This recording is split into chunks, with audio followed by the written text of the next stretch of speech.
Bonjour tout le monde et bienvenue dans cette nouvelle vidéo où nous allons parler de circuit inductif RL et nous allons étudier une notion spécifique qui est l'énergie emmagasinée par la bobine, donc la bobine d'inductance propre L, et nous allons voir déjà ce que c'est que son expression et comment est-ce qu'elle se stocke et ce que ça donne une fois que l'on ouvre ou l'on ferme l'interrupteur du circuit.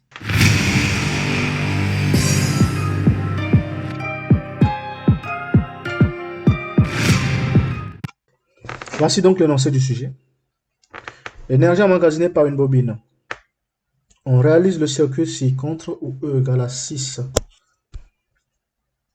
volts, voilà. Grand R égale à 100 ohms, ce qu'on a là. Grand L égale à 100 millihenry. À la date T égale à 0, on ferme l'interrupteur K que nous avons ici. Aucun courant ne passe dans la diode. Voilà. Donc lorsqu'on ferme l'interrupteur K, en fait, le courant arrivant ici passe complètement là et il n'y a aucun courant qui passe ici.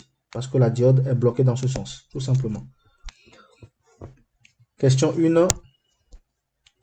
Dans le cas idéal où la résistance de la bobine est nulle, donc R égale à 0, calculer la valeur de l'intensité du courant qui la traverse en régime asymptotique.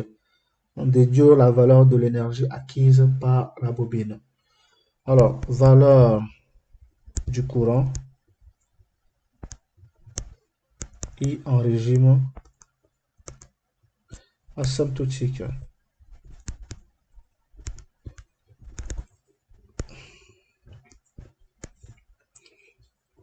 Très bien.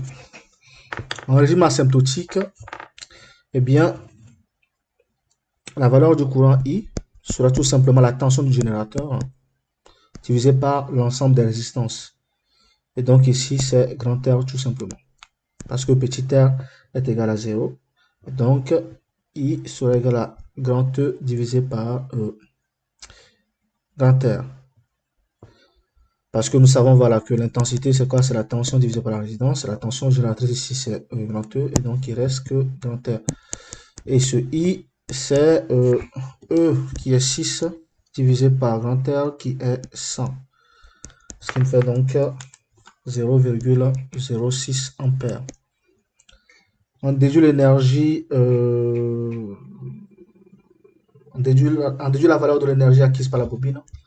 Donc énergie acquise. On va noter l'énergie acquise EM qui est encore l'énergie emmagasinée. EM, ça fait donc 1 demi de LI au carré. Qui nous fait 1 demi. L c'est 100 millihenry fois 10 puissance moins 3 pour le convertir en Henry fois I au carré 0,06 au carré. Et donc l'énergie emmagasinée, d'après le calcul, donc 0,5 fois 100 fois 10 puissance moins 3, ça fait 0,1 fois 0,06 au carré. Ce qui nous fait donc 1,8 fois 10 puissance moins 4 joules. Il se peut que il y ait des erreurs de calcul dans mon calcul, mais je vous invite à me les signaler. Bien. 2A. Si l'on tient compte de la résistance interne de la bobine, voilà, que devient la valeur de l'énergie acquise par ce dipôle?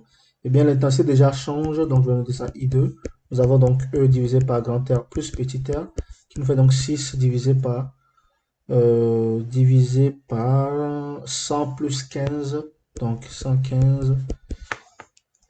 6 divisé par 115, ça me donne exactement 0,052 ampères, en arrondissant bien évidemment. Et ainsi, l'énergie emmagasinée, EM2, ça fait 1 demi de LI au carré.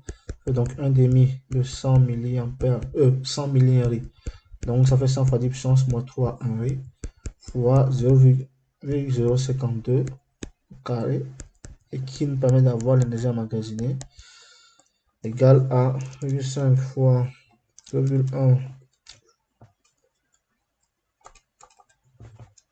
fois 0,052 au carré.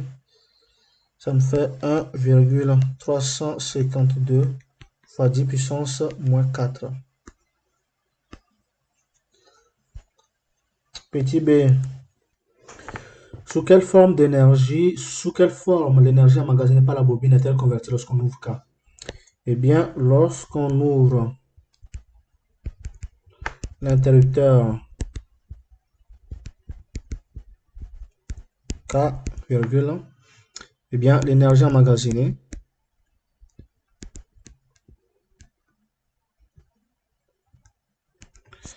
se transforme en intensité qui passe cette fois-ci dans la diode. Parce que cette intensité n'est pas nulle. Voilà, on a du 0,052 ampères, ce qui n'est pas du tout négligeable. Donc maintenant, l'intensité peut passer dans la diode et refaire le circuit, voilà, tout simplement vers les résistances. Je prends fin cette vidéo parce que je viens de faire la dernière question. Je vous remercie d'avoir suivi cette vidéo. Je vous invite à me suivre régulièrement et à suivre régulièrement ma chaîne. Je vous invite également à liker cette vidéo, voilà celle-ci. Je vous invite à la commenter avec vos questions et vos interrogations.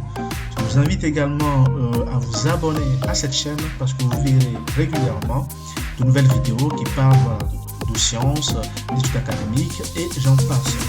Je vous invite enfin à consulter la description de cette vidéo pour y voir mon adresse mail sur lequel vous pouvez m'envoyer des exercices un peu plus compliqués et des interrogations que vous aurez du mal à mettre dans les commentaires.